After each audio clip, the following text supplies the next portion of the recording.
right and what's wrong. But on this night, we do what we want. We make our own rules. This is our night. This is our show. On this night, we rise.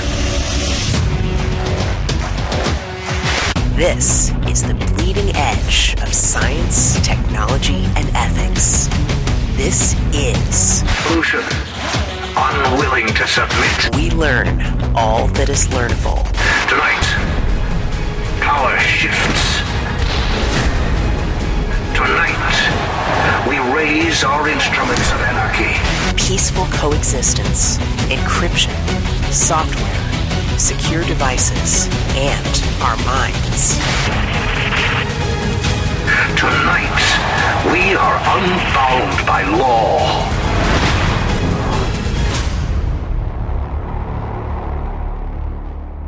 It's time for Sovryn Tech. And now your host, the golden stallion of the tech world, the rated R radio star, Brian Sovryn.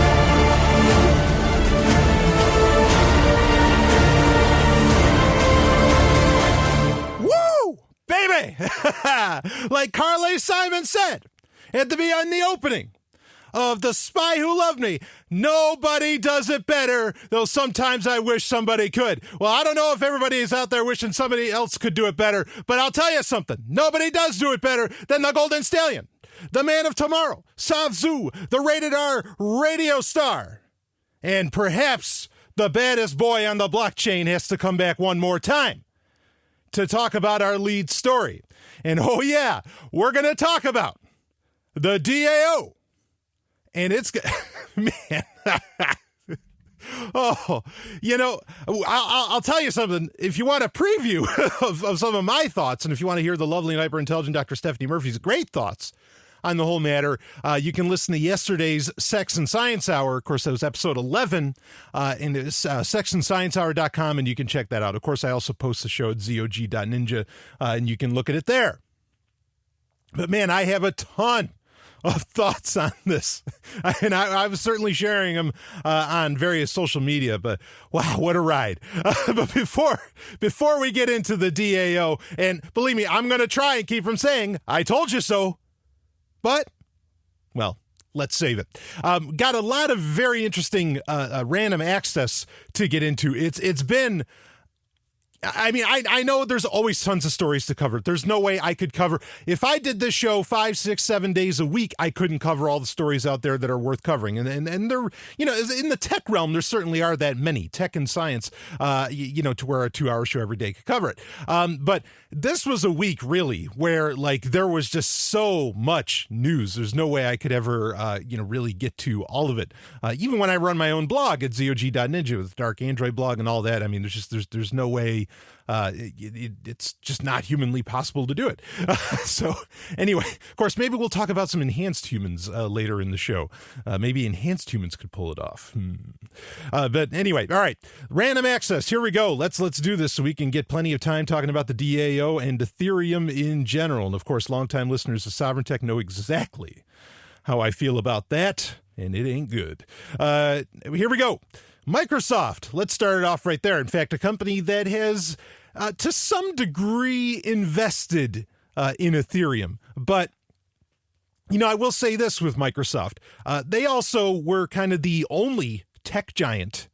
You know, when you think tech giants, you have, you know, Alphabet/Google, you have Amazon, you have, you know, Apple, you have, I wouldn't count Yahoo in that number, but, you know, then you have Microsoft and yeah, maybe there's, I don't know, Uber. I mean, there's some other companies I think that are coming up the chain here, as far as being tech giants, but you know, you definitely have your big four, right? Kind of like in metal, you have the big four and then maybe there's a fifth, like Overkill should be the big five in metal. But yeah, so Microsoft was the first company and only of those tech giants, of the big four to really get involved in Bitcoin. And there was a while where at the Microsoft, anything that was digital through the Microsoft Store, you could buy pretty much directly with Bitcoin. And they were working with BitPay on that at the time. And that was, I don't know, a year and a half ago, maybe almost 2. And I mean, they've all but dropped Bitcoin, the ability to use Bitcoin through Microsoft.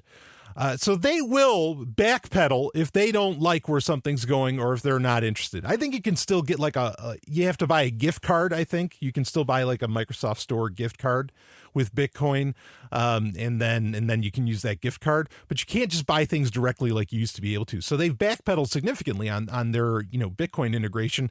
And so my point being is that just because Microsoft comes out and says, oh yeah, we're interested in using, Ethereum with, whatever company, there's that one that begins with a C out of New York City. I think that they're rocking with, at the moment, they will totally backpedal and just say, oh yeah, no, forget it. We're done. I mean, hell, they'll sell off Nokia. You think, and how many billion did they spend on that? How many billion? Right. Why do you think that somehow, once they're into Ethereum, they're going to stick to their guns. They're going to stick with it. I don't think that's true at all. But anyway, something that is interesting about Microsoft, and I think that the news about Microsoft, the actual news about Microsoft, which has nothing to do with Ethereum, kind of proves is that Microsoft is really the only tech giant of the bunch. And maybe really, one of the only major corporations that can actually still keep a secret. Because this week, Microsoft purchased, or at least, it's in play. It won't get finalized probably till the end of the year. But for $26 billion, they purchased LinkedIn, the, kind of job social network site. And this is, this didn't just happen. Like Satya Nadella didn't just stop at Reid Hoffman's office, one of the co-creators of, or creator of LinkedIn, whatever. He didn't just drop in his office on the weekend and say, hey, we'd like to buy you for $26 billion. No, this is something that got talked about. How exactly is this all going to work out? Is Reid Hoffman going to get a position on the board at Microsoft, which, in a conventional, if I were a businessman kind of sense, that makes sense to have him do that. Reid Hoffman's, kind of a smart guy. But this is something that was obviously in plans for a good long while, and nobody knew that it was happening. Nobody saw it coming. Because even, there are teams of reporters that cover Microsoft alone. Like, that's all they do is cover Microsoft. And they will usually hint at, I know something's coming, but I can't tell you. Nobody said anything of the sort like that. Nobody. In fact, real quick, I just found out, this was really exciting to me, that one of the guys that's been covering Microsoft for years now, and he's one of the top, he always gets to the Microsoft events. You kind of see him on camera often enough there, but the guy that runs Windows Central, windowscentral.com, Daniel Rubino, guy's an anarchist, straight up. He left libertarian anarchists. I was in awe. I was like, well, fuck yeah, man. Rock and roll. We need all the anarchists we can get, especially in the tech world. So I thought that was interesting. But anyway, nobody knew about this. Nobody knew that this was happening. Does it make sense for Microsoft? Does this make sense for them to do that? Absolutely. Did they just get access to a whole shit ton of personal information about people? Absolutely, yes, they did. And you're welcome to feel concerned about that. I completely understand. But, on a Microsoft business end, this deal makes tons of sense. Because how many people on LinkedIn use Office, right? Use Office 365 or whatever, be it business or personal, you name it. I think there's just a ton of synergy here. And so I totally get it. And I'm intrigued also by the fact, I guess it makes more sense to buy LinkedIn than it did Twitter, because a lot of pundits are saying that Twitter cannot exist on its own beyond 2016, which that's very interesting because, so this is a hard, and maybe this lesson is going to be shown throughout this episode. This is a hard concept to grasp. And that is that, I mean, because so many people think that, the technology business, it's great. There's no there isn't as much regulation as there is in other, parts of the economy as there is in other markets, etc. And that's certainly true. There's all these different things, and the tech sector is very, it's very much a meritocracy and all that, and none of that's exactly true. I mean, not exactly true. It's you got to be very particular in how you define meritocracy, because in the tech world, the best does not win. I mean, or it doesn't always win, I should say. In fact, most of the time, it just flat out does not. And this goes beyond Silicon Valley. This goes into, all different realms. And so, you would think the way that people use Twitter, the amount of people that use Twitter, I mean, all the things that go with it, that somehow Twitter, should be this real darling as far as like a company, it should be this real unicorn and whatever other terms, bullshit terms you want to use. But it's not. It looks like it to a certain group of people, because there's a certain group of people that are very, excited about tech and all that, that it seems like, oh, this gets used all the time. I mean, I use it all the time. But is it growing beyond that group of people? It is not. And so in the business world, Twitter is a failure, right? LinkedIn, however, kind of isn't. Like, I mean, yeah, it's tried some various things. I mean, it's a very different thing than it was a few years ago. No doubt about that. But it is, there is data there that is applicable beyond the idea of it just being a social network. Okay. So this was honestly, on a conventional business sense. Okay. I'm not talking about privacy or security or anything like that. This was a no-brainer for Microsoft to do was to buy this. I don't know that they're going to change much to do. I think tossing around the name Microsoft on LinkedIn's website would be problematic, because, here's the other thing too, right? Is that Microsoft is a completely different company today than it was, all the companies are completely different. Apple is not Steve Jobs' Apple anymore. And we'll talk more about Apple here in a second. And I say that in the negative. It's really unfortunate that it isn't that anymore. But Apple is not that anymore. Obviously companies like Yahoo are nothing compared to what they were before. Microsoft is a totally different company. They are not a company, they are not Windows anymore. Bottom line. They're just not. And they're not all the old prejudices, perhaps. I mean, it's still, all their stuff's still closed source. There's still plenty of concerns to have for them. I don't think that they're a great company or anything like that. I don't think any of these, tech giants are great companies or are even, ethical in a lot of what they do. But bottom line is that whatever you think of Microsoft, it kind of has the stigma that's being carried along from it, from, the Bill Gates era from the 90s, or even from the Ballmer era and all that. That's all gone. This is a totally different company, and it buying LinkedIn, I think, is absolute proof of that. They have completely different strategies. Microsoft in many ways has become Google, as to where Google has now become Microsoft, if you are to, compare the narratives around the companies that they've held for decades. Or, at least Microsoft's held it for a decade, Google for a decade, whatever.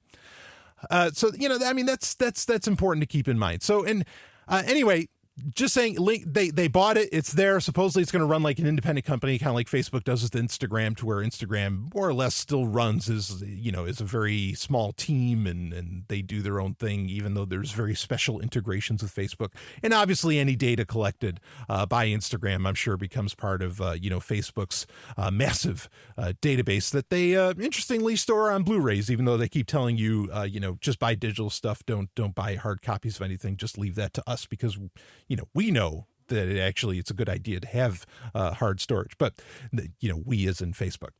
But anyway, all right, Apple, talk about a company that's changed. I did do a quick write-up about this at the Dark Android blog, darkandroid.info, if you want to read up on it, but I didn't spend a whole lot of time. But I did I got some nice compliments, actually, on my write-up about the Apple WWDC 2016, which was held on Monday. And in fact, it's interesting, because I think Microsoft was really trying to steal some thunder from Apple WWDC, and I think, from WWDC, and I think they pulled it off, the Worldwide Developers Conference. I think Microsoft successfully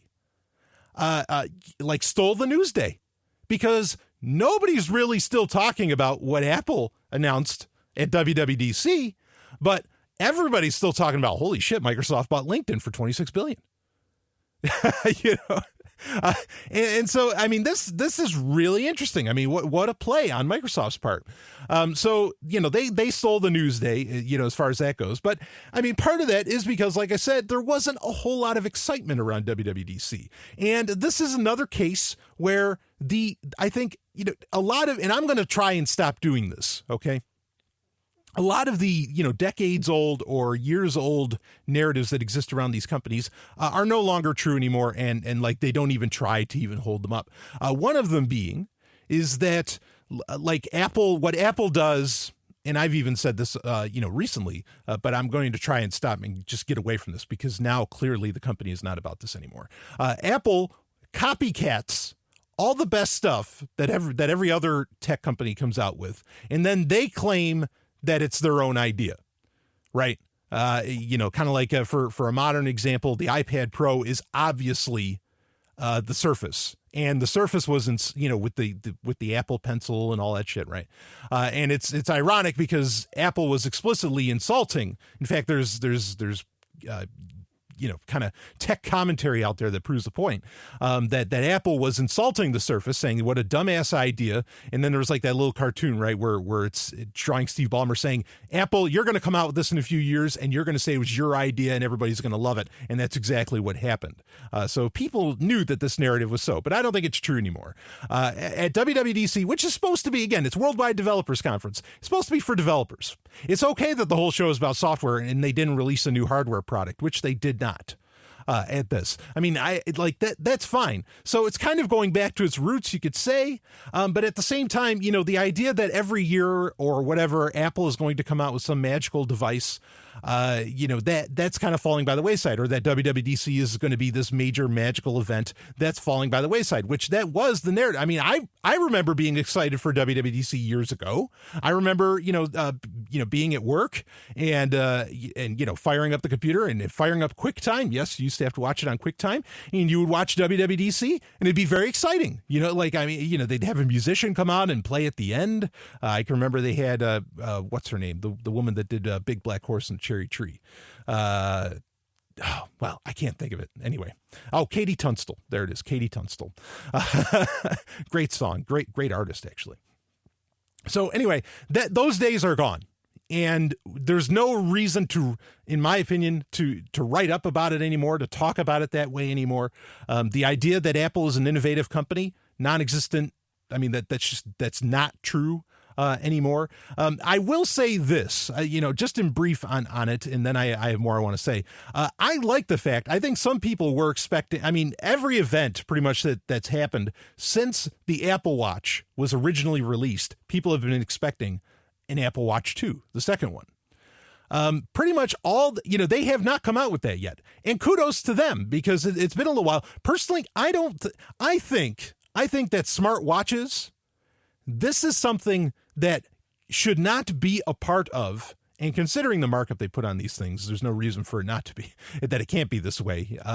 You know, they should not be part of that. Okay, you need to buy a new computer, you need to buy a new smartphone every year, right? That's kind of the way that companies are trying to stay afloat today, is by keep selling you iterative products and all of this, instead of selling you innovative, you know, or exponential products. Everything's iterative. And you know, I get it. I don't like it, but I get it. But what I do like is that Apple has not released an Apple Watch 2 yet. In fact, I don't mind if they don't release a new Apple Watch for another couple years. I think the smartwatch arena needs to have a much, much longer, you know, shelf life.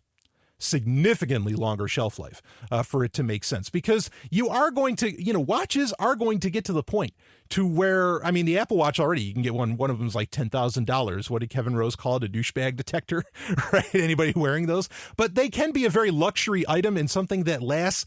There is a pre-existent narrative that was not true for phones or computers. There is a pre-existent narrative about watches that they are something that is timeless, of all ironies. You know, that's the term that gets used for them.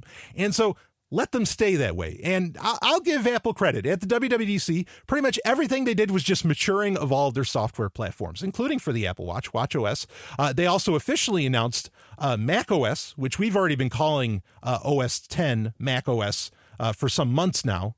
on Sovereign Tech because I knew it was coming, that they were going to call it macOS. And the reason being is because now you have iOS 10 coming out. You didn't want to confuse OS 10 and iOS 10. It was too easy to fuck up that statement. So they changed it to macOS. I get it. And granted, OS 10 was getting long in the tooth. You want to kind of excite people. So I give Apple credit for, at WWDC, all they did was show a maturing of their software platforms. That's important because they've released a bunch of new ones as late. tvOS, watchOS, all of that.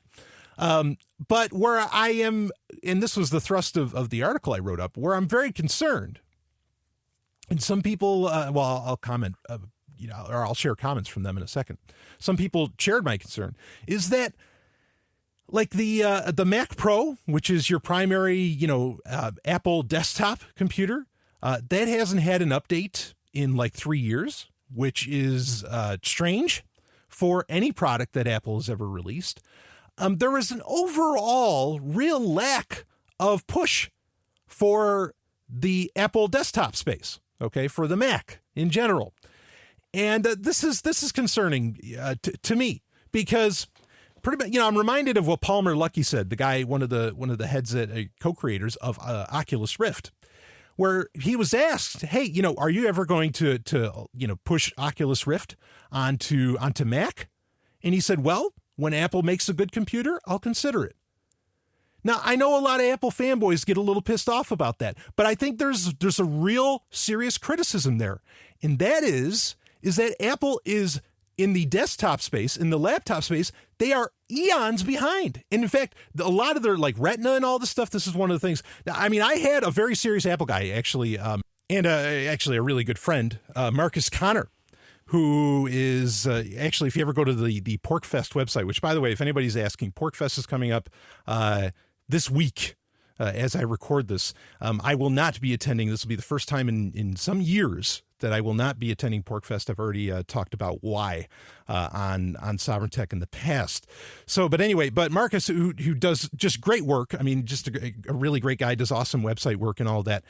He told, he read my write-up. He said the analysis was spot on, and that he is very much concerned. He needs to get a new computer, but he's been using Mac forever. He loves Mac, but he recognizes shit, this stuff, like Mac is not keeping up with the latest technologies. In fact, I'm reminded, when it comes to desktop, but I'm reminded of, if you go to zog.ninja, okay, and if you type in Alan Kay, okay, who is, one of the greatest, guys in computing history. He just, came up with the Dynabook and all that. I've talked about him before. Alan Kay, he made a claim. There's a talk, and I have it at my website at zog.ninja, so you can watch it there. It's worth watching. And he said he gets annoyed when he sees all these people, you see students come in, or everything that they're doing, all the coding, everything they're doing it all on laptops. He's like, guys, you're using ancient technology.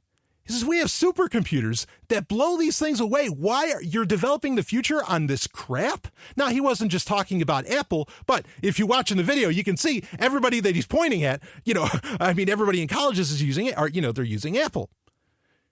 Okay, so this is my concern, is that they are resting on their laurels in a space that I know a lot of people want to say, oh, the desktop's dead. Look, I think that's marketing bullshit, okay, from companies like Apple themselves and others who are, just trying to push their smartphones and their iPads. Okay, the desktop's not dead. People are still have this grand desire to be very, very creative, and try as you might. And believe me, I've tried.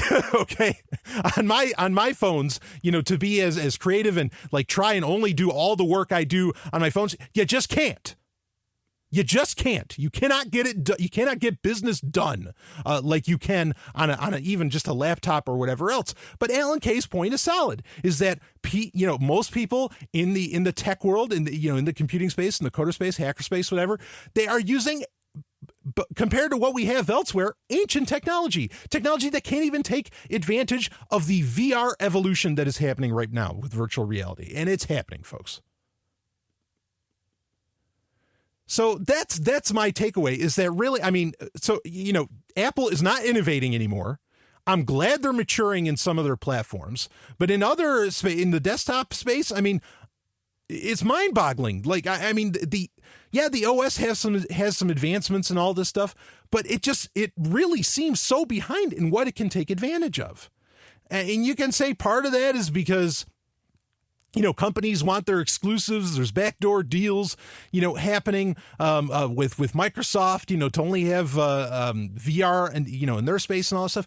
Now, that's not true, because I've said, this isn't even getting into the desktop space. I'm saying that, like, Apple is in general falling behind almost across the board. Again, I appreciate the maturation, okay, but they're falling behind across the board because they have iPhone, they have iPad. I mean, there's areas where they could be ahead of the game as far as VR, or they could be taking charge. And people say, well, they have VR coming. You're going to be too late.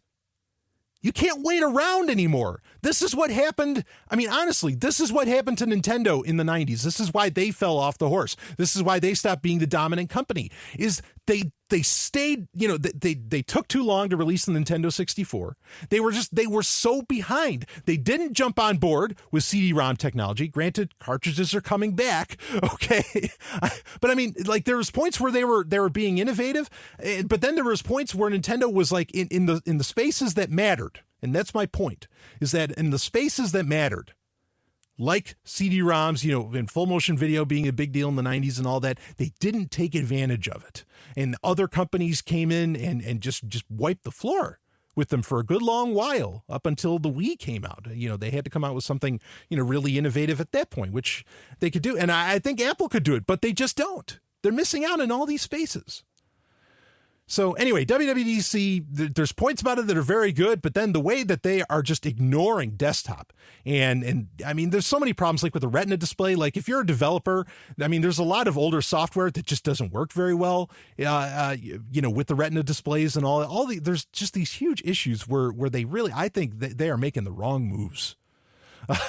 That's how I feel about it. I mean, I'm not saying these machines aren't, like, good for what they are. Like, the iMac 5K is an impressive looking machine, but in the grand scheme of things, they are very much falling behind the likes of MSI and others.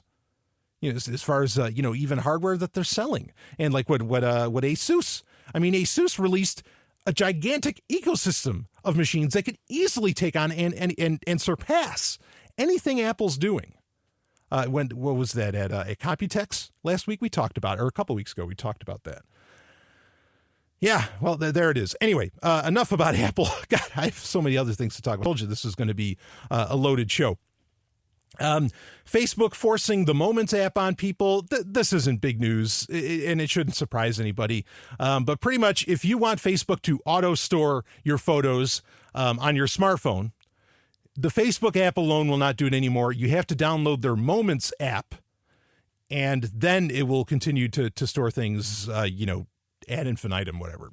Now, the Moments app, this is something, obviously, I'm guessing people aren't using it otherwise, and it's something to, like, somehow catalog and better organize your photos, which, again, I think is, and I don't have a ton of, like, solid evidence to prove this, okay? I don't have, like, exact statements from people, but I think that every tech giant's purpose in storing photos and categorizing them for you and doing all of this and storing them for free at that is all based around machine learning and AI and just, creating better abilities to recognize what's in the photos and do whatever. I mean, it's just enhancing the surveillance state. That is the real, nothing's free, folks. Nothing is fucking free, especially out of Silicon Valley. Okay, I mean, there's some things that are free. I mean, Linux is actually free. Audacity is actually free. I mean, some of this stuff is genuinely free. But as far as, like, a lot of these services and all that out there, not talking about software, but actual services, nothing is free. It comes at a cost. The cost may be your privacy, it may be your data, however, or, it may be pushing ads to you that suck at what they do, whatever. None of that stuff's free. Just deal with it. And they are getting something out of collecting your photos.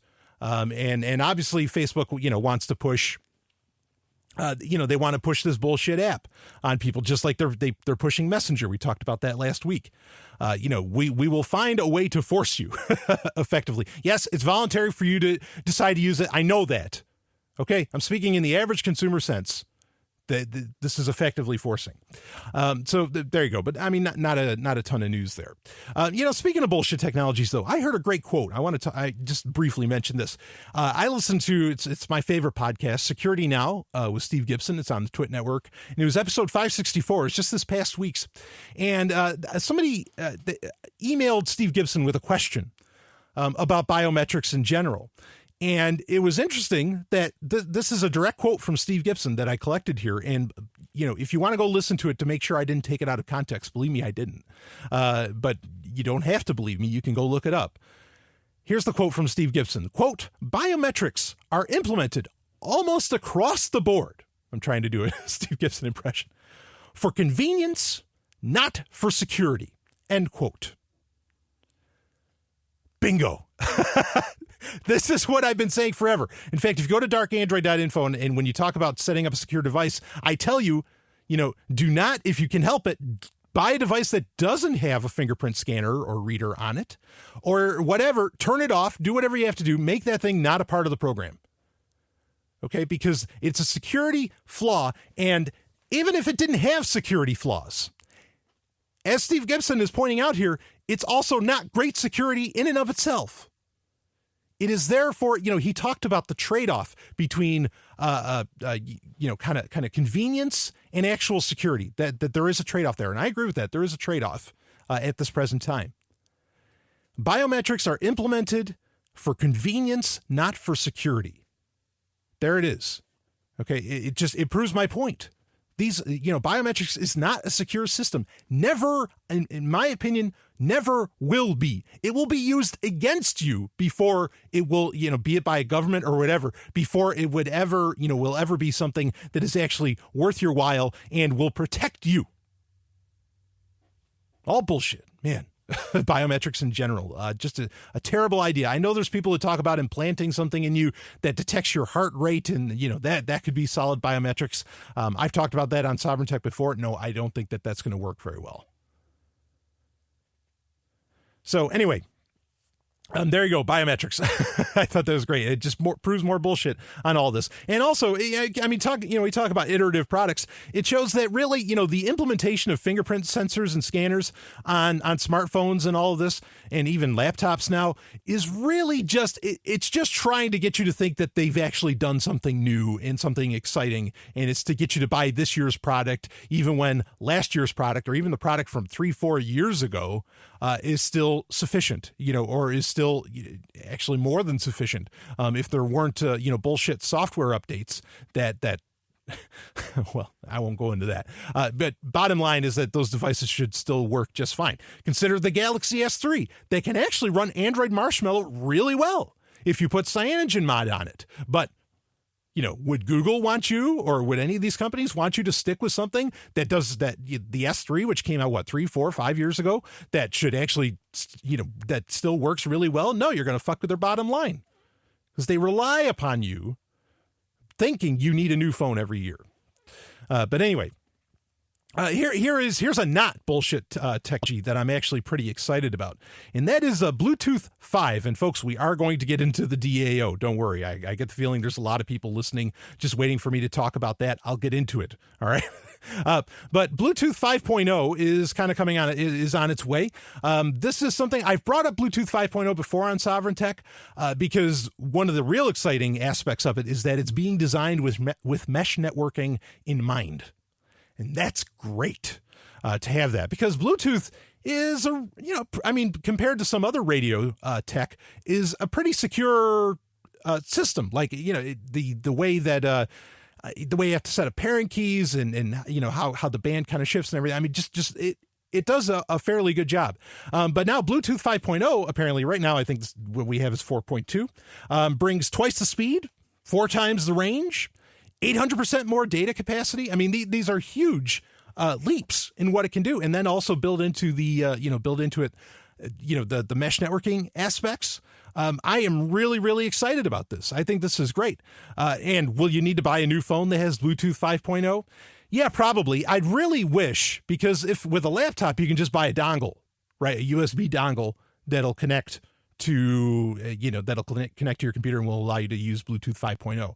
I really wish dongles would be a thing. Maybe they will become a thing with the advent of USB-C or of modular phones, like Lenovo has their modular phone and other companies are doing it in a more BS way, which I've written about at the Dark Android blog. Maybe that'll become a thing to where you could just add on a Bluetooth 5.0, dongle or device. And that'd be great. So really excited about Bluetooth 5.0 overall. I think that is really good news. That is great news, of a new tech.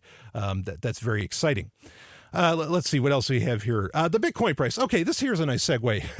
Of course, it's not a nice segue if I tell you it's a segue, but a nice segue into the DAO. The Bitcoin price is late. It really went for quite the ride. I think it was hovering around 4 or something, somewhere around there. And then it skyrocketed. I think at one point I saw 770, maybe 780, something like that. Dollars USD in value. And what's going on with that? A lot of people are asking the big question, why is it suddenly, why did it do this, big time rise in value? And I think, so some people have talked about, well, it's the Chinese, they're buying into it because their economy is going to shit. And oh boy, I'm not going to say what the lovely and hyper intelligent Dr. Stephanie Murphy just did, but anyway, that's why they're buying into it. But I actually think what's happening here is this is, talking about maturation of platforms. This is a platform kind of maturing. Tim Draper, I remember, a couple of years ago, actually, I think it was 3 years ago, but he made a prediction that I was inclined to agree with, that Bitcoin would in 3 years from when he said it, which I think this is in 2014 or so, he had said that Bitcoin will reach $10,000. Okay, now I've looked into this. Apparently his claim is that it would actually be 2018 when it would see $10,000. Well, this would be on that path to bringing it on par to that point. Because remember, I've said this. Remember, I talked about the Willy rope before the Willy bot with Mt. Gox. Before that happened, the price increases that Bitcoin was seeing when it jumped in that one April, 2013, 2014, whatever, when it jumped up, precipitously to like 280 or 260. And then that following November, I think it was, when it jumped up above, went to 1200 and all that. I said, look, I was like, that's too fast. Just based on the percentages, that's way too fast for it to rise like that. Now, if we go from 400 in the past month or so, and we rise up to 10,000, say by the end of 2018, that is not crazy for something to reach that kind of value. That's not that much of an elevator ride. So maybe that's what's going on here. I'm not saying that that's exactly, what it's going to do, or, because of the maturation, because of a lot of companies starting to take advantage of it and all that is what's going down. I'm not saying that. I'm just saying that this could be on par with that. And Tim Draper may have very well been right. That it's a lot of these companies that have been working for years are finally starting, to hit their stride.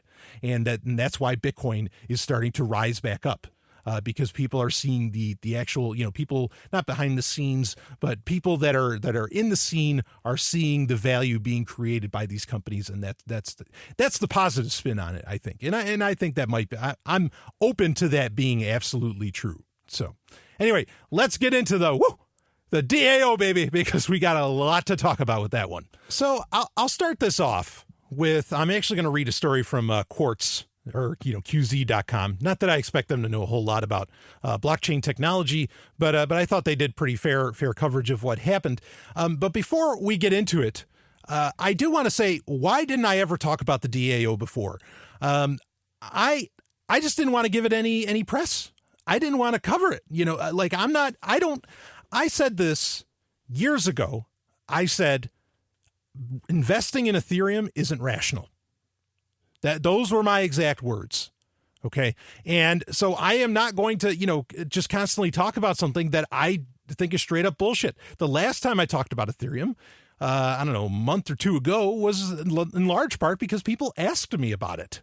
I got the question saying, could you please talk about what your issues are with Ethereum? Obviously, it was because at the time, people were starting to make some good money on it.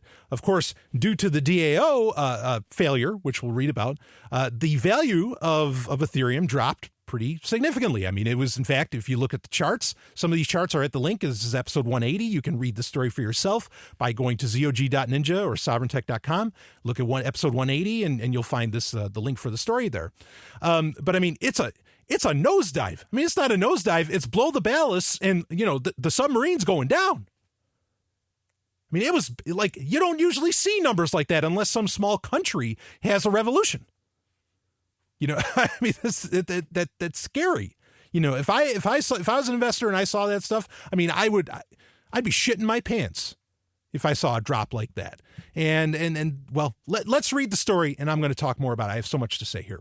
And this is a $79 million cryptocurrency heist just happened, and it's threatening the future of blockchains. The Decentralized Autonomous Organization, or DAO, that's what that stands for, is a radical experiment in crowdsourced investing, and it raised over $150 million in Ether, which is, of course, the Ether is the built-in currency of Ethereum, a cryptocurrency that's starting to rival Bitcoin.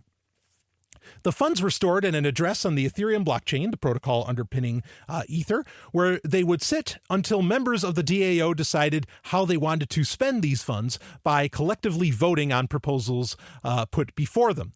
But about 9 hours ago, from the time of publication on June 17th, chunks of Ether started getting transferred away from the DAO's address. As recently as an hour ago, the transfers were still taking place. All told, during that period, the DAO balance fell by 3.7 million Ether, worth $79.6 million at the time.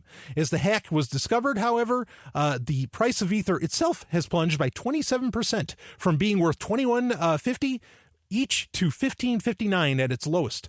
The price of Bitcoin has also fallen by about 6% this morning, putting the brakes on a white-hot bull run. Stallion breaking in quickly, I don't think Bitcoin is really going to feel anything from this, because Bitcoin, unlike most other cryptocurrencies, has a track record. And the track record, especially over the past year or two, hasn't been bad. It really hasn't been that bad.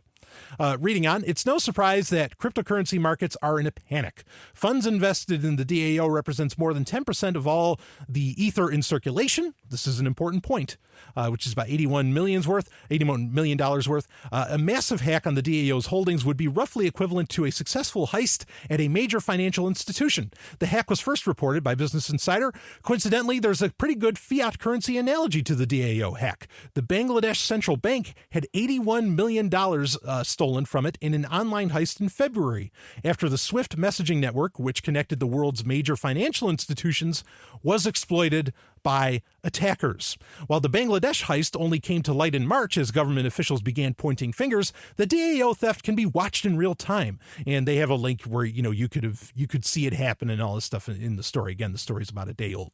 Cryptocurrency heists happen fairly regularly. Most famously, Mt. Gox, once the biggest Bitcoin exchange in the world, saw hundreds of millions of dollars worth of Bitcoin vanish, leading to its collapse in 2014. But the DAO hack is significant for its size, and the fact that it has shaken the market's confidence in the security of the fundamental tools used to build on the Ethereum protocol, which Wall Street sees as the blockchain's killer app for its potential to automate routine contracts, also known, of course, as smart contracts. While the code governing the Ethereum blockchain doesn't appear to have been compromised, the fact remains that the defenses of one of its largest pool of funds was breached. Okay, so I can stop there. First off, I want to say, when I talk about smart contracts on this show, oftentimes I've brought up kind of the ethical issues around the idea of putting titles, actual contracts, and all this stuff, onto the Ethereum blockchain, or, whatever other company, does it. Smart contracts really are just a switch. Sometimes I think in the past I haven't made it clear what aspect of smart contracts I'm talking about. But that, really, it's just like an automated, quote unquote, and heavy on the quote unquote, trustless, as in that's not exactly the best term to use, system. Okay, that allows an action to happen when you set it to do that, right? Okay, so that, that's the more accurate way to describe smart contracts. I'll do my best to be more particular in the future when I talk about this sort of thing. Now, with what happened with the DAO overall and with Ethereum overall, was Ethereum itself, the platform that is Ethereum, the overall blockchain, was it compromised? No, it does not appear to have been compromised. This much is true. The DAO, was that compromised? Yes. Why? How was it compromised? Why was it compromised? There are conflicting reports on what exactly, I'm hearing a whole bunch of stories. I think it'll be some time before we get to the root, to the truth of it, of what happened here. Was it a problem in the code? I think that's the best explanation going on. Some people are saying this is actually somebody within, one of the main developers for the DAO, perhaps, that it was an inside job. There's a bunch of theories running around. Okay. But regardless of any of those theories, none of those theories necessarily matter. It's a good bet, that it was something in the code, that could have allowed for it. And in fact, and here's where I want to start on this. I got from a Sovryn Tech listener, because believe me, the instant this happened, Friday morning, I was inundated with people saying, so much, wow, look at, because they know I have a very negative view on Ethereum as a whole. And they were saying, look at what's happening. Are you keeping an eye on the story? What's going on? Blah, blah, blah. They were sending me their thoughts. And one guy sent his thoughts really, really quippy. And I thought it was great.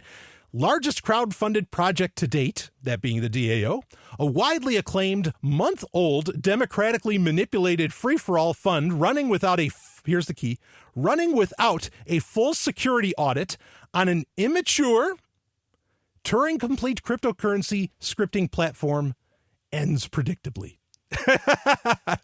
I mean, he put it in such beautiful terms. And here's the truth of a lot of what happened here, is that Ethereum is incredibly immature. That whole platform, isn't even, is it even a year, as far as in its present implementation, is it even a year old that it's been out there? 2 years? Regardless, all of that, that's incredibly immature.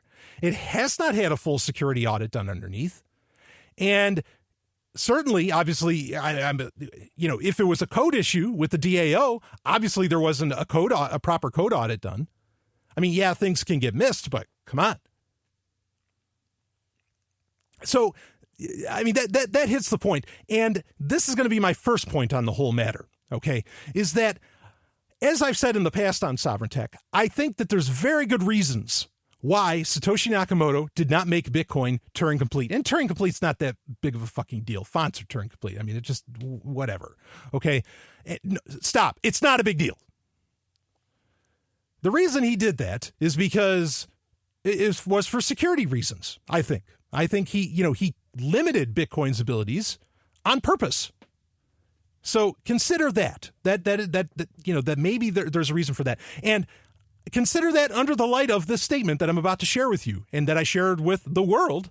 Okay. And I didn't make up, it's a long known statement in the hacker space and coding space. And that is, complexity is the enemy of security. And that is one of my number one problems with Ethereum, is that it's incredibly complex, unnecessarily complex, perhaps. Okay. And the DAO adds on to that complexity. And what happens? You lose security when things get that complex, when things get that crazy, when you try to do so much on one platform, it becomes a problem. For an analogy, not that analogies are, not that proof by analogy is proof. Okay. But for an analogy, let's take an operating system, right? And that's, in some ways, that's kind of what Ethereum is. It's a virtual machine on the, in the form of a blockchain, right? It is an operating system in the form of a blockchain. I don't think, if you disagree with that, let me know, but I think that's fair.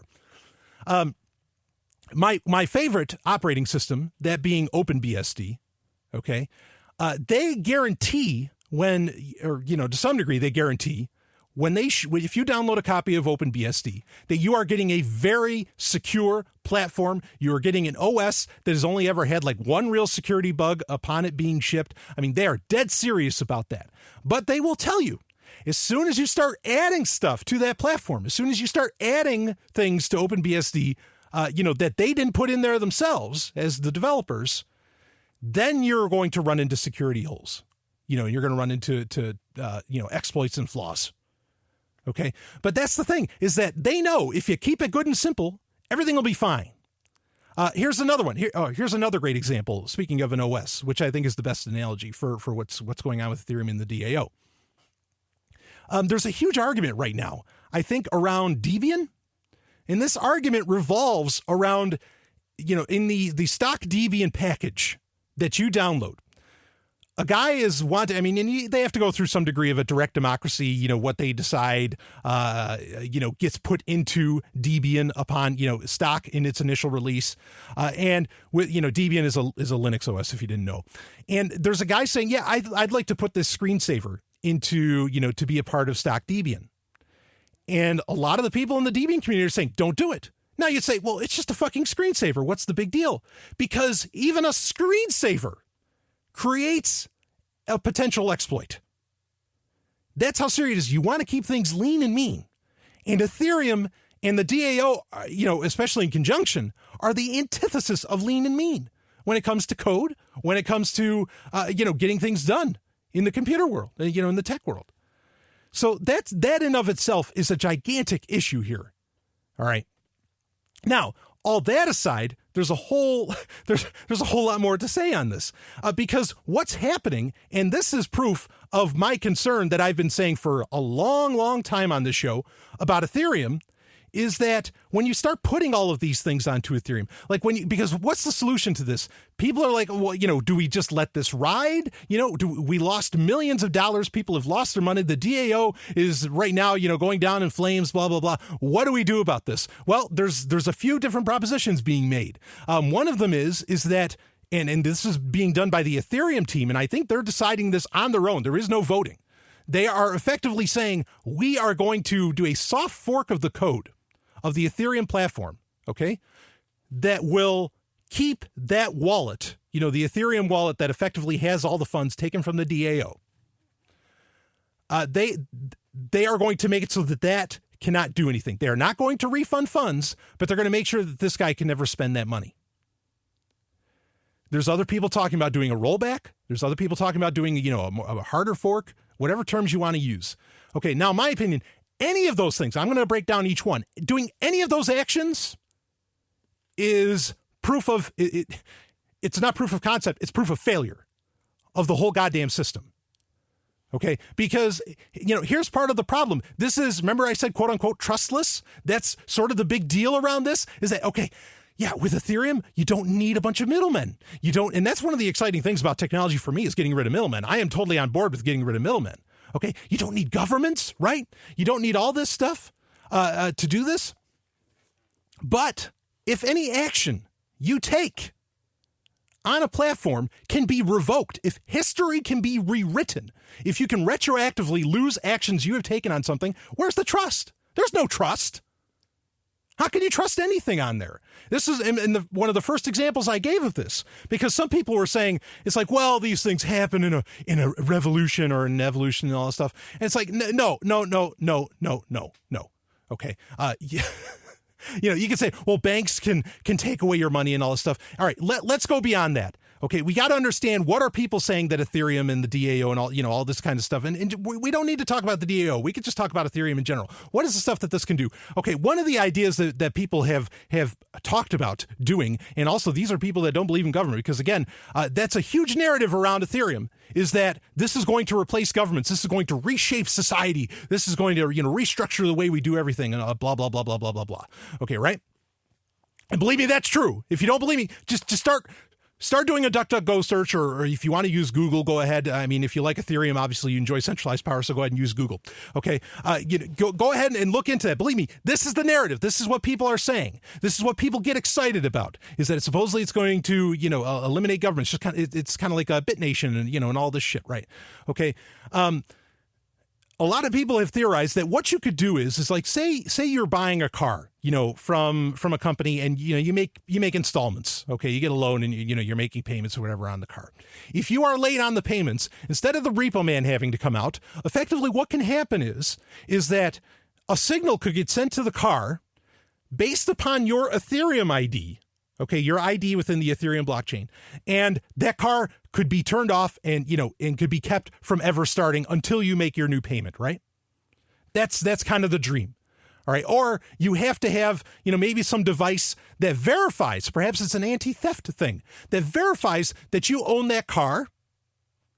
And, and the Ethereum blockchain says, okay, yep, you own this car, and the car will, it'll allow you to start it. But if a thief ever walks up to your car, it can't steal it because it doesn't have your identifier from the Ethereum blockchain, right? And people say, oh, this is very exciting. This is great. This is going to eliminate so much crime, or it's going, help to keep people honest in payments and all this various shit, right? Okay.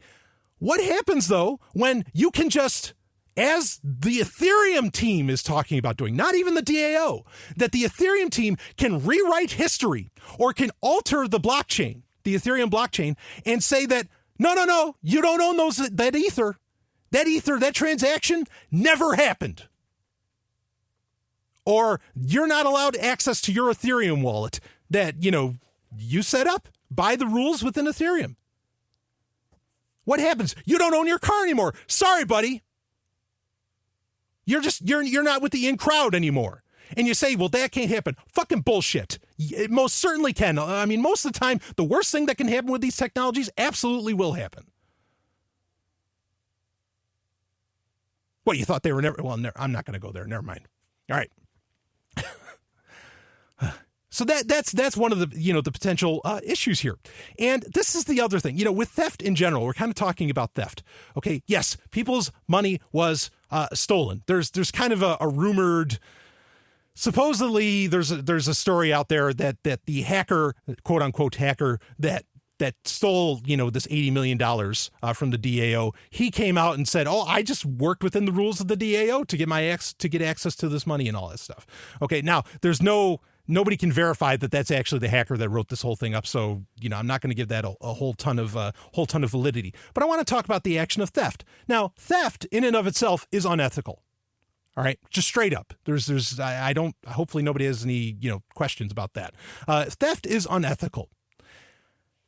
However, it is also, ironically, a proof of something that is good money. Remember, there's 4 or 5 rules to what makes something good money. Fungibility, all of this. One of those is scarcity. And these are rules that most people have accepted for a couple hundred years. Carl Menger talked about them. Other people have talked about them. In fact, in my talk, Is Bitcoin More Real Than Gold? That was based around these rules. If because this is some of the other options being bantied about. There's the rollback, and there's like the hard fork to say that this never happened at all. If you do that, theft is proof of scarcity. Okay, it's unethical, but it's proof of scarcity. It is proof that what you have is good money because somebody went through all the trouble to steal it, right? But if you can rewrite history, if you can rewrite that theft never occurred, then what do you have? You have, by most economists' definition, you have bad money. Ether is bad money. It's not hard math to do. And these are ancient rules accepted, but like I said, by most people. So it shows that, Ethereum is a terrible economy if that happens. Now, what if, with the rollback, we have some precedent for this. There is NXT, which in many ways was a very exciting currency. But back in August of 2014, there was a theft of some 15 million. NXT, not that wasn't the dollar value, I don't believe. That was the actual amount of NXT stolen. And they proposed a rollback to where, and they put it up to the community, okay? And they said, we can do this rollback to where this theft never occurred and we can move on. And the community properly, I'll give them credit, said no. We don't want to do the rollback. This happened. We just need to go forward. Now, admittedly, NXT is practically worthless right now. And there is the chance, I'm not saying it's a fact, there's the chance that precipitated that because there was just a lack of confidence overall in what it was doing. Or, in NXT. And that's my point, is that unfortunately, okay, this is kind of one of my endpoints here. Unfortunately, no matter what happens, in my opinion, if if this goes forward, if they don't do any soft fork, hard fork, or rollback, the DAO is going to fail, and maybe Ether in general will fail. If they do any of the above, a soft fork, a hard fork, or a rollback, equally, I would not put anything on this because, as I gave the example of, history could get rewritten and everything you own, all of your wealth, could instantly get taken away from you, or you could no longer have access to it, just based upon a few people sitting in a room in Toronto. They'll just change the code. And I mean, and to go a little bit further on this, the entire idea of smart contracts within Ethereum is really, it is a hyper version of if this then that. And meaning you need to engage in such and such behavior within this platform to allow for such and such to happen within a smart contract, right? Who decides what those terms are? Clearly, the Ethereum blockchain, the Ethereum developer team they themselves decide who that is, all right? Because they are saying that this theft was wrong. And like I said, theft is unethical.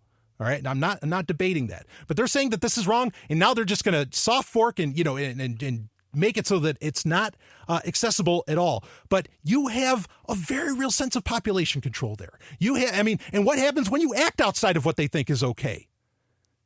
Then, they get to call all the shots. And, it's so important. You've got, folks, the amount of money we're dealing with here is crazy, no question about that, and it's not necessarily unprecedented in with new software and developing and all that stuff. But the narrative, or the reason I take this so seriously, that I've taken Ethereum so seriously for so long, is because the narrative around it, that these people are going to change the world. These people are going to, they're going to restructure the fabric of society. These people are going to get rid of governments, and it's going to get replaced with a system that can effectively rewrite history at whim. And I think you're fucking insane if you want to trust that, or if you want to build a society on that. Yes, you are insane. I will judge you. And I have been saying it for years. And I said I wasn't going to say I told you so, but God damn it, I told you so. I said so. And it's happening right now.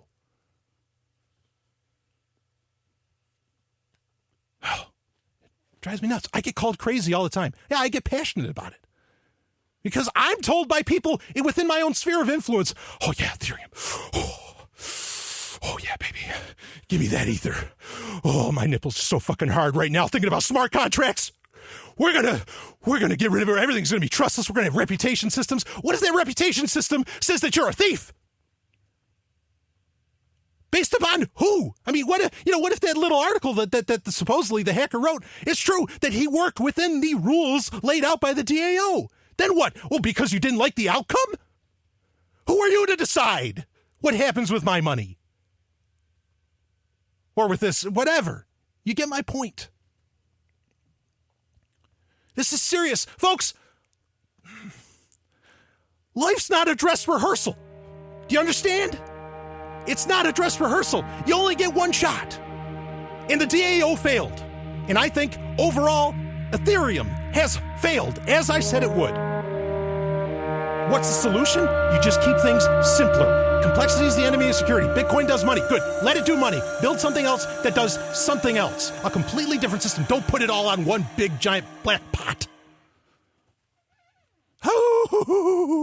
Okay, got a little out there, but I want to tell you something. You know what? Here's a great way to solve. This is unhackable wealth I'm going to tell you about right now. This is perfect. If you didn't give your money to the DAO, here's a recommendation for you. Go to Roberts & Roberts Brokerage. I'm dead serious. Get your hands on some gold, some silver, some palladium, some platinum. You take your pick. Get your hands on that stuff, and you can buy it with a currency that hasn't devalued. In fact, it's just been skyrocketing as late, and that's Bitcoin. It's Bitcoin preferred there. Tim Fry, a lovely man. Love that guy. He prefers to get your Bitcoin because it makes it such a simple transaction, and because he trusts it. Okay?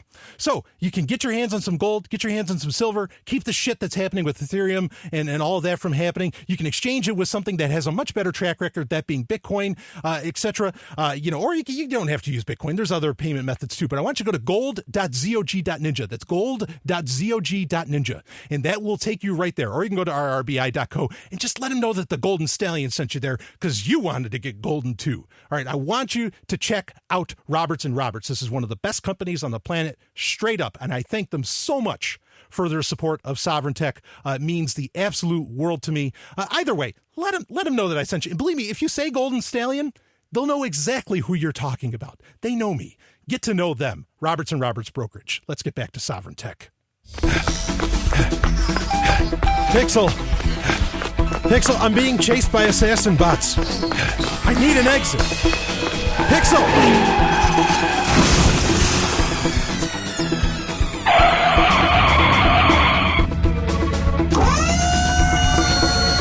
Brian Sovryn, come with me if you want to leave. Who are you? I'm Adelaide. I'll tell you more later. Get in the vehicle. Get in a car with a scantily clad and beautiful woman? Guess it's been my first choice before. Let's go. First choice. It is time for First Choice, where I cover the stories that get sent in to me through the various channels available. Of course, go to contact.zog.ninja, and you can get your, there's tons of ways to get in touch with me. There's email, there's Telegram, there's BitMessage. Had a bunch of people actually message me with BitMessage because they recently started releasing new versions of BitMessage of all things. Just astounding. So lots of ways to get in touch. There's also ZeroNet. I think I listed that there as well. I had somebody who wanted to get in touch with me via ZeroNet. So I do have a ZeroNet address, and you can find all of that at contact.zog.ninja. Anyway, the attempts at trying to improve human society through centralized functions, which I know people want to say, well, Ethereum, the miners have to accept the new version of the software, blah, blah, blah. I get that. I get that argument. And, and I get the argument, and believe me, I want to get to another story here. And I get the argument that, well, maybe the DAO was just mismanaged. Well, if you listen to Sex and Science Hour, I talked about it. I said, that's the claim that's been made of Ethereum for so long. Like, what took Ethereum so long to come out with everything? I mean, $16 million and, some bright coders and all this stuff. What's the deal here? And that's the problem, is that that excuse just isn't holding up much longer. I don't think is when does it become, okay, no, they've mismanaged so much. Maybe it's because, again, complexity is the enemy of security. It's just too complex. It's a system that should not be. It is a beast that cannot be tamed. Right?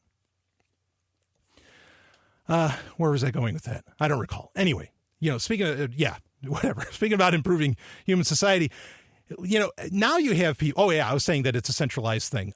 It still is kind of centralized when, people can go and make their own Ethereum and all this stuff. And believe me, I want there to be millions of blockchains. And, I'm totally on board with that sort of thing. But I want them to be kind of specialized. I think I think you're going to find that even if people go off and they make Ethereum over here, like they make Aether, right? That's the other one, Ethereum. The design itself, the idea itself is fundamentally flawed. So you can say, well, they have to accept it. Yeah, but what if the system just sucks? That's kind of like saying, it's like, well, if the voters don't accept what the politician says, they won't vote him in next time. I know, but they're just going to vote in another asshole. Okay? Democracy doesn't work no matter where you put it. So anyway, hopefully we'll have choice on this one because this is an interesting story. It's from IO9, and that is humans with amplified intelligence could be more powerful than AI. With much of our attention, I'll read here, with much of our attention focused on the rise of advanced artificial intelligence, few consider the potential for radically amplified human intelligence. In this case, it's called IA. I guess amplified or intelligence amplified. Maybe that's what that means. It's an open question as to which will come first, but a technologically boosted brain could be just as powerful and just as dangerous as AI. As a species, we've been amplifying our brains for millennia, or at least we've tried to. Looking to overcome our cognitive limitations, humans have employed everything from writing, language, and meditative techniques straight through to today's nootropics, but none of these compare to what's in store. Unlike efforts to develop artificial intelligence or artificial general intelligence, AGI, or even an artificial superintelligence, SAI, all these acronyms, the human brain already presents us with a pre-existing intelligence to work with, radically extending the abilities of a pre-existing human mind, whether it be through genetics, cybernetics, or the integration of external devices, could result in something quite similar to how we envision advanced AI. Now, this is really interesting. And they kind of do this question and answer session with a futurist named Michael Anisimov. And I'm going to read some of this, and then obviously I have thoughts. That's why you come to Sovryn Tech, I assume, and that's why I do Sovryn Tech, is because I don't feel my opinions are represented, and so I want to get them out there. So Michael, this is talking to Michael Asinimov. When we speak of intelligence amplification, there's what the IA stands for. What are we really talking about? Are we looking to create Einsteins, or is it something significantly more profound? Here's Michael. The real objective of IA is to create super Einsteins, persons qualitatively smarter than any human being that has ever lived. There will be a number of steps on the way there. The first step will be to create a direct neural link to information. Think of it as a telepathic Google. The next step will be to develop brain-computer interfaces that augment the visual cortex, the best understood part of the brain. This would boost our spatial visualization and manipulation capabilities. Imagine being able to imagine a complex blueprint with high reliability and detail, or to learn new blueprints quickly. There will also be augmentation that focus on other portions of sensory cortex, like tactile cortex and auditory cortex. The third step involves the genuine augmentation of prefrontal cortex. This is the holy grail of IA research, enhancing the way we combine perceptual data to form concepts. The end result would be cognitive super MacGyvers, people who perform apparently impossible intellectual feats, for instance, mind controlling other people, beating the stock market, or designing inventions that change the world almost overnight. This seems impossible to us in the same way that all our modern scientific achievements would have seemed impossible to a Stone Age human. But the possibility is real. For it to be otherwise would require that there is some mysterious metaphysical ceiling on qualitative intelligence that miraculously exists at just above the human level.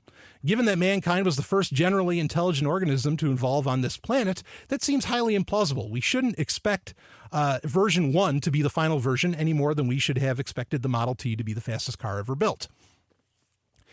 Now, Stallion breaking in. I mean, I love the quote. There's a great quote that, humans are just the larval form of a machine super race. And that kind of touches on this, that eventually, it's not going to necessarily be AI that gets developed. It's going to be this IA, where it's these, humans enhanced with, say, artificial intelligent capabilities that will actually be the future, and then we'll become that machine race and all of this. Interesting, but let's read on a little bit more. Looking ahead to the next few decades, how could AI come about? Is the human brain really that fungible? The human brain is not really that fungible. It is the product of more than 7 million years of evolutionary optimization and fine-tuning. That is a huge key point right there, Stanley breaking in, that it is 7 million years of evolutionary optimization and fine-tuning, which is to say that it's already highly optimized given its inherent constraints. Attempts to overclock it usually cause it to break, as demonstrated by the horrific effects of amphetamine addiction. Chemicals are not targeted enough to produce big gains in human cognitive performance. The evidence for the effectiveness of current brain-enhancing drugs is extremely sketchy. To achieve real strides will require brain implants with connections to millions of neurons. This will require millions of tiny electrodes and a control system to synchronize them all. The current state of the art brain computer interfaces have around 1,000 connections. So current devices need to be scaled up by more than 1,000 times to get anywhere interesting. Even if you assume exponential improvement, it will be a while before this is possible, at least 15 to 20 years. So what they're talking about, I mean, in effect, what you're talking about is, this is the Matrix, where literally, like, how when Neo's jacked into the back of his head, they need to create that kind of efficient connector, right? He's jacked into the back of his head, and he can just download the ability to fly a helicopter, or the ability to, ride a bike, or, whatever's there, Trinity could do it. However that all shapes up. But that's more or less what they're talking about here. Here's the next question. What potential psychological side effects may emerge from a radically enhanced human? Would they even be considered a human at this point? One of the most salient side effects would be insanity. The human brain is an extremely fine-tuned and calibrated machine. Most perturbations to this tuning qualify as what we would consider crazy. There are many different types of insanity, far more than there are types of sanity. From the inside, insanity seems perfectly sane, so we'd probably have a lot of trouble convincing these people they are insane. Even in the case of perfect sanity, side effects might include seizures, information overload, and possibly feelings of egomania or extreme alienation. Smart people tend to, and I would argue, actually, I'd add one more. Megalomania. Not just egomania, but megalomania. Hit your dictionary. Smart people tend to feel comparatively more alienated in the world, and for being smarter than everyone, the effect would be greatly amplified. Most very smart people are not jovial and sociable like Richard Feynman. Hemingway said, quote, "An intelligent man is sometimes forced to be drunk to spend time with his fools," end quote. What if drunkenness were not enough to instill camaraderie and mutual affection? There could be a clean, quote-unquote, empathy break that leads to psychopathy. So there's more in this story where they kind of talk about that. And I mean, a lot of, they break down kind of the roadblocks for, what could happen here. But a lot of what gets discussed is that, we have this problem of this person might suddenly think, hey, I'm this really evolved person. It becomes the same problems that all get described with AI. Is AI going to think that average humanity is going to be a problem, and so it needs to get wiped out, right? Like a Skynet situation. Is it going to be something like that? Those become, a lot of the big risks, and also because, where it becomes more dangerous is because you are putting it on top of a platform that is already the human brain, something that already has a lot of built-in, uncontrollable, perhaps, prejudices. And I don't mean racism and things like that. I'm not saying those don't exist. I'm just saying that there are set standards that a person has developed over their life. With an AI, you can kind of start from the beginning. And you can only program in experiences that it's actually had or experiences that came afterwards, right?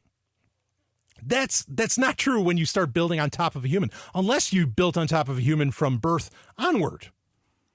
Okay, but then, you run into a whole lot of other things. What exactly does this human experience? How does all this work?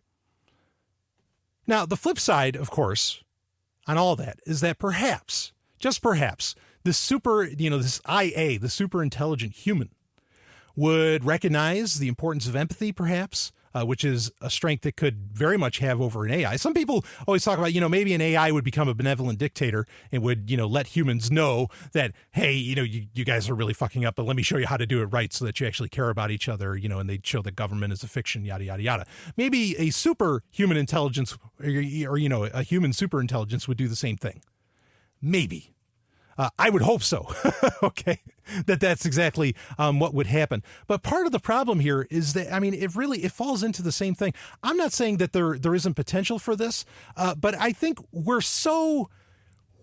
are so behind the game in understanding how the brain works in the first place that to go toying around is flirting with disaster. It's like messing, in my opinion, in some ways, it's like messing around with, instead of water, you're playing with a garden and you're trying out different ways to see what grows. And you happen to try water, but then you also kind of happen to try arsenic, or some other terrible thing. And it just ends up kind of killing the plants. I worry about what does the experimentation in this field look like? I have very real concerns about this. Okay, because, people could die and all this. And I think there's so much left to explore of what happens when you raise humans or when you steward little humans, children, when you steward them, not raise, when you steward them in a peaceful environment and in a love and, in a knowledge conducive environment. Where can the human brain, could human brains achieve a kind of super intelligence just with that? I'm very concerned about this, based upon, what are the reasons for people wanting to do this? Somehow I don't think the scientists working on this are a bunch of anarchists. So I get it, but I'm skeptical. Billy D. Williams talks about the power of Colt 45. I've always heard about the power of Colt 45, but I was never sure exactly what that meant, so I got some, found out for myself. Hey, Billy, you free tonight? Works every time. The dynamite taste of Colt 45. It works every time.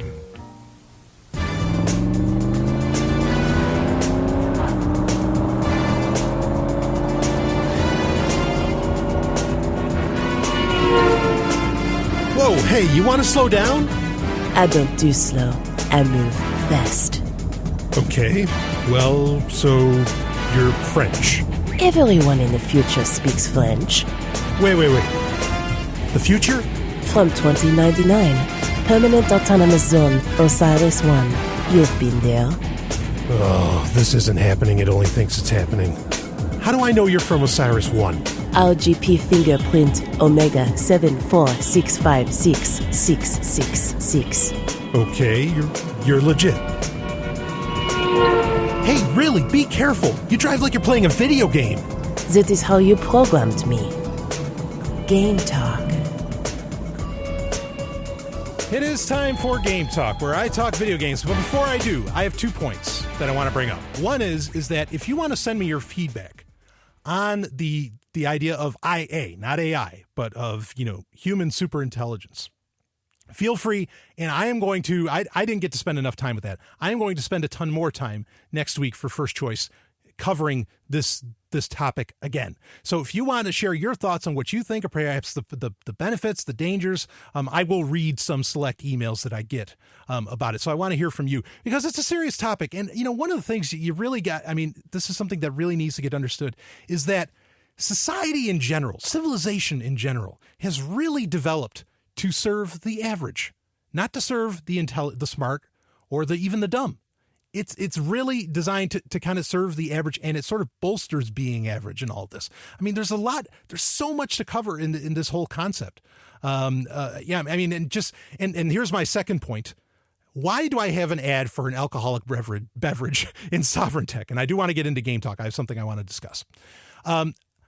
It's a funny commercial. That's all. It's with Billy D. Williams, of course, who played Lando Calrissian in Star Wars. It's kind of a classic. That's why I put it in there. I am not, I do not advocate drinking. I don't mind if people do. Go ahead.